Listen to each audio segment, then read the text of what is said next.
For years, as Williamson County's population has grown, justices of the peace have been asking for help with the increasing number of death cases.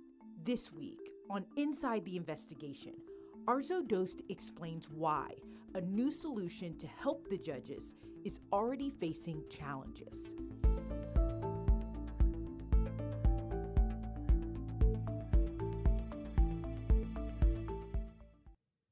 Welcome to Inside the Investigation. This week, I'm joined by investigative reporter Arzo Dost. Arzo, welcome to the show.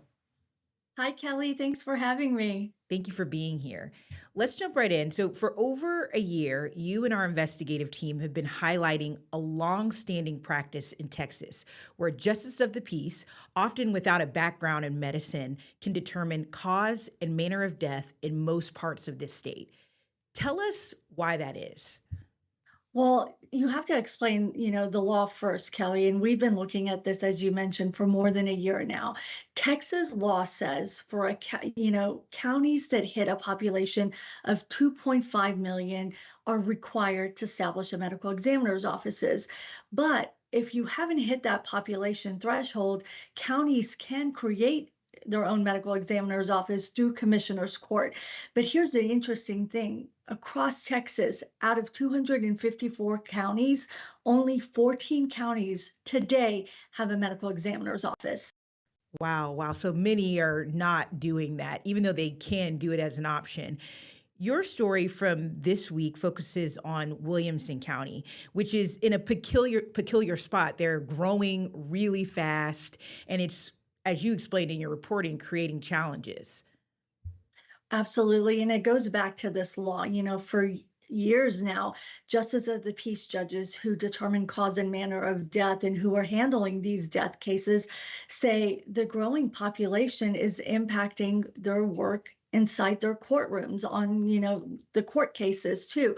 And so Williamson County, for instance, the last Census Bureau said that they were close to hitting 700,000 people. And so the judges say as the population has grown, so has the death cases. And it's also become complex. Now, keep in mind, a JP can order, an autopsy, but often these autopsies are sent to either Travis County or a private forensics firm. But they say it's just gotten to be a lot on top of their court dockets that also are growing. And so for some time now, they've been, saying something has to happen. And they've asked for help. They went to the county and asked for help. And listen to what they told us last year when we first started looking at this issue. Somebody has to recognize that, yes, there is a problem. We are the 4 people in a county of over 700,000 people that determine cause and manner of death. Our population is continuing to grow, and with that growing population comes more deaths. Is becoming a challenge that we need to let the public know about in order to better service them. Those are the 4 judges, justice of the peace judges that have been kind of raising the alerts and alarms about this. They went to the county many times to try to also see if there were any solutions. And they actually really put themselves out there by sharing this publicly. And when they did that at a budget meeting like last year, when they were talking about all of this, they were put on the spot, by the former county judge who really talked down to them about, coming to us to air their concerns versus the county, which the judges say they had done that for some time. Listen to what happened. There will be a day, probably not in our time as public officials, but there will be a day that there is a medical examiner's office in Williamson County. And we continue to take steps moving in that direction. The county has taken several steps. They've tried to find different solutions until the county can establish its own medical examiner's office. And this was something this last legislative session that lawmakers also looked at very closely. In fact, there was a bill that could have changed the population threshold, but it didn't get very far this session. It never made it to the governor's desk. However, the lawmakers who were involved with that legislation say there's got to be a study to see how the state can bring in more medical examiners. And so when they were going through this process in the legislature, did you hear interest from other areas where they were also concerned about growth and not having this expertise in the area? Well, again, when only 14 out of 254 counties have this kind of experience, forensic experience, other counties are going to be facing the same issue. This is something that we heard throughout the legislative session, and the push for the population threshold to be changed so that it doesn't fall on commissioners' court to be the ones that have to establish the medical examiner's offices. Hmm. So let's go back to Williamson County. You mentioned that there were some solutions on the table that are already here. What ended up happening there? Well, their bigger goal is to one day establish a medical examiner's office. But Williamson County right now, they had to come up with an immediate solution. So that solution was hiring late last year 4 death investigators. And the death investigators were to come in, each assigned to one of the county justice of the peace judges, and really meant to be there to help the judges, whether it was going out to crime scenes or taking reports, really just facilitating the judges with the investigation, the death investigation, and they all have forensic experience. In fact, not long ago, we sat down with one of the 4 death investigators and got a really great insight into their role and what they do. Listen to what she said to us. We're kind of the eyes and the ears for the judges. So, I'm going to collect and get whatever information I can get to provide it to the justice of the peace so that way they can make the best decision for our county. And that was one of the, death investigators the county hired for Kelly.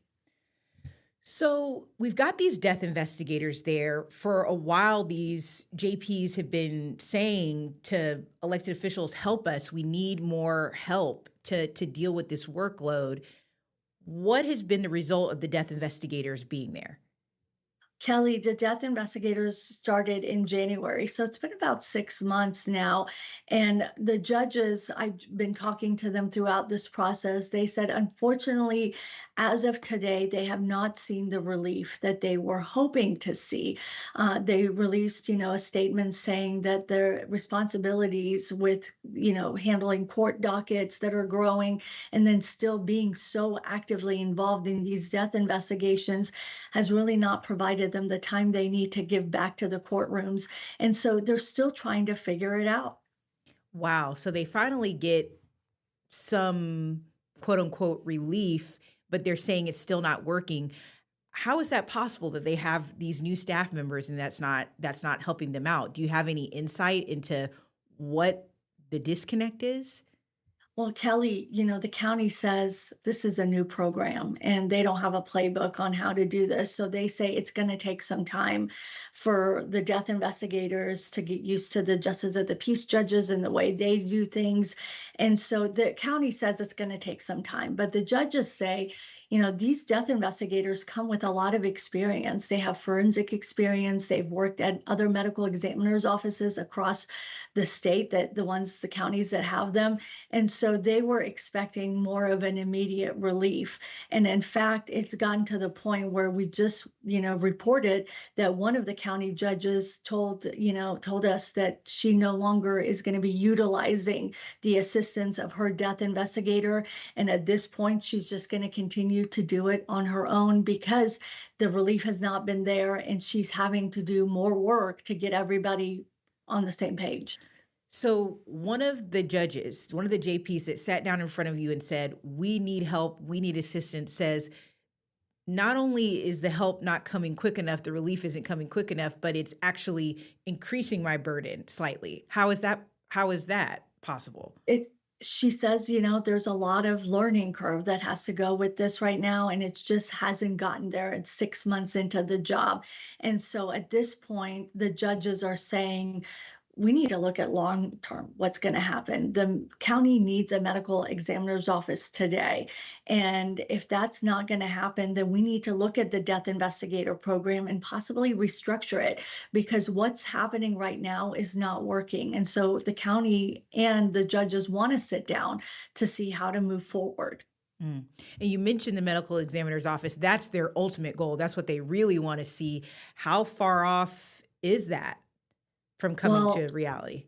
The biggest move on that was that the county locked in a location in North Austin, right, off of 183 in the Lake Creek area where the new Dell Children's Hospital is in that area.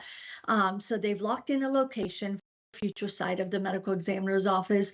But as far as the timeline goes, I'm told by the county, it really has not been discussed yet by county commissioners. Mm. Arzo, thank you as always for your reporting. And you stayed on this story. And I remember the first time we talked about it in here, you centered it around a family who had been quite frustrated with the current system.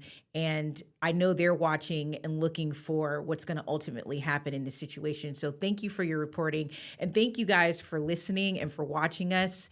You can find us every Friday morning, talking about our investigations that talk about corruption, systemic breakdowns. You can also find our investigative podcast anywhere you get podcasts, Spotify, Apple. Thank you so much for listening.